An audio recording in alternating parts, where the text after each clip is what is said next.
വീരവാദങ്ങളോട് പ്രതികരിക്കാൻ എക്കാലവും ഇന്ത്യക്ക് സമയമില്ല. ഇനിയും ഇന്ത്യയെ പ്രകോപിപ്പിക്കാനാണ് ശ്രമമെങ്കിൽ തിരിച്ചടി അവർ വിചാരിക്കുന്നതിലും അപ്പുറമായിരിക്കും. ഈ വാക്കുകൾ കേട്ട് തഴമ്പിച്ചു എന്ന പുച്ഛഭാവത്തിലാണ് പാകിസ്ഥാൻ ഇതിനോട് പ്രതികരിക്കുന്നതെങ്കിൽ പോലും നിങ്ങൾ വിചാരിക്കുന്നതിലും അപ്പുറം പ്രഹരമേൽപ്പിക്കാൻ, അതായത് രാജ്യത്തിനുള്ളിൽ പ്രഹരമേൽപ്പിക്കാൻ തങ്ങൾക്ക് സാധിക്കുമെന്ന വ്യക്തമായ സൂചന തന്നെയാണ് ഇപ്പോൾ ഭാരതം നൽകിയിരിക്കുന്നത്. പാകിസ്ഥാന്റെ ആണവ ഭീഷണികൾ ഒന്നും തന്നെ ഭാരതം മുഖവിലയ്ക്ക് എടുക്കുന്നില്ല. തീർത്തും അവജ്ഞയോടെ തന്നെ തള്ളിക്കളയുന്നു എന്നതാണ് ഇന്ത്യൻ സൈന്യത്തിന്റെ വെസ്റ്റേൺ കമാൻഡ് മേധാവി ലഫ്റ്റനന്റ് ജനറലായ മനോജ് കുമാർ കത്യാർ കഴിഞ്ഞ ദിവസം അവിടെ മാമൂൽ മിലിറ്ററി സ്റ്റേഷനിലെ ധ്യാൻ സിംഗ് സ്റ്റേഡിയത്തിൽ നടന്ന ഒരു പരിപാടിക്കിടയിൽ തന്നെ വ്യക്തമാക്കിയിരിക്കുന്നത്.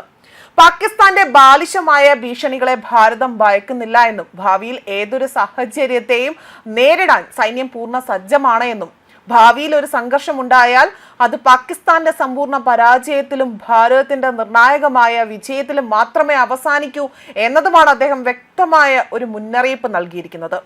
ഇതോടുകൂടി തന്നെ പാകിസ്ഥാന്റെ അടപ്പ് തെറിക്കുന്ന മറുപടി തന്നെയാണ് ഇന്ത്യയുടെ ഭാഗത്തു നിന്നും ഉണ്ടായിരിക്കുന്നത്.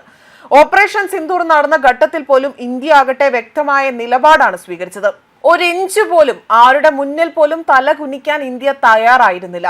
അതേ നിലപാട് തന്നെയാണ് ഇപ്പോൾ പാകിസ്ഥാനോടുള്ള സമീപത്തിൽ പോലും ആ ഒരു സമീപനത്തിൽ പോലും ഇന്ത്യ ആവർത്തിക്കുന്നത്. മാത്രമല്ല പാകിസ്ഥാൻ ഒത്താശയായി തന്നെ തുർക്കി, അതായത് പാകിസ്ഥാന് ഒത്താശയായി അവർക്കൊപ്പം തന്നെ തുർക്കിയും അമേരിക്കയും ചൈനയും ഉൾപ്പെടെയുള്ള രാജ്യങ്ങൾ സന്നദ്ധരായി തന്നെ നിലയുറപ്പിക്കുന്നതും ഇവിടെ എടുത്തു പറയേണ്ട ഒന്നതാണ്.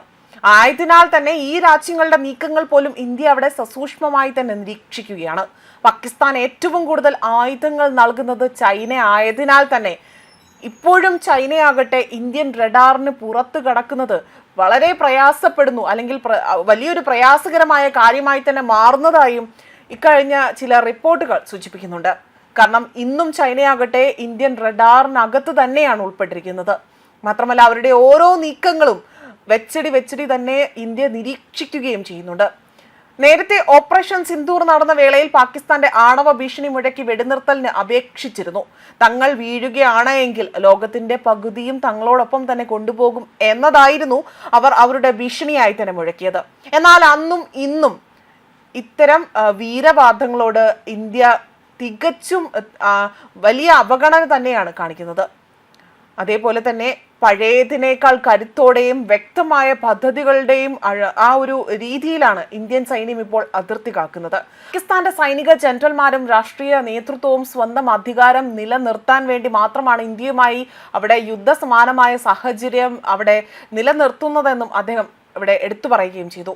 മാത്രമല്ല നേർക്കുനേർ പോരാടാൻ ധൈര്യമില്ലാത്തതിനാലാണ് പാകിസ്ഥാൻ തീവ്രവാദികളെ ഉപയോഗിച്ച് അവിടെ നിഴൽ യുദ്ധം നടത്തുന്നത്. തീവ്രവാദ സംഘടനകളിലൂടെ തന്നെ ഇന്ത്യയെ പ്രകോപിപ്പിക്കുകയും ഇന്ത്യ അതിന് തിരിച്ചടി നൽകുകയും ചെയ്യുമ്പോൾ യുദ്ധസമാനമായ സാഹചര്യം കാട്ടി പാക് ജനതയുടെ പിന്തുണ നേടാനാണ് അവിടുത്തെ ഭരണകൂടം ശ്രമിക്കുന്നത്. എന്നാൽ ഇനി വരാനിരിക്കുന്ന പോരാട്ടം ശത്രുവിന്റെ വ്യോമ താവളങ്ങളോ അല്ലെങ്കിൽ സൈനിക പോസ്റ്റുകളോ തകർക്കുന്നതിൽ മാത്രം ഒതുങ്ങി നിൽക്കില്ല.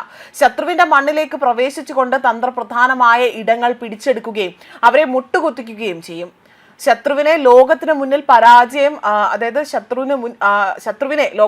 പരാജയം സമ്മതിപ്പിക്കാൻ തക്ക വിധം തന്നെ നിർണായകമായ ഒരു വിജയമായിരിക്കും ഭാരതം കൈവരിക്കാൻ ഒരുങ്ങുന്നത് എന്നതായിരുന്നു ഇദ്ദേഹം, അതായത് ഈ ഉദ്യോഗസ്ഥൻ ഇവിടെ വ്യക്തമാക്കിയിരിക്കുന്നത്. മാത്രമല്ല ഒരു ഉറപ്പ് കൂടിയാണ് അദ്ദേഹം നൽകിയിരിക്കുന്നത്.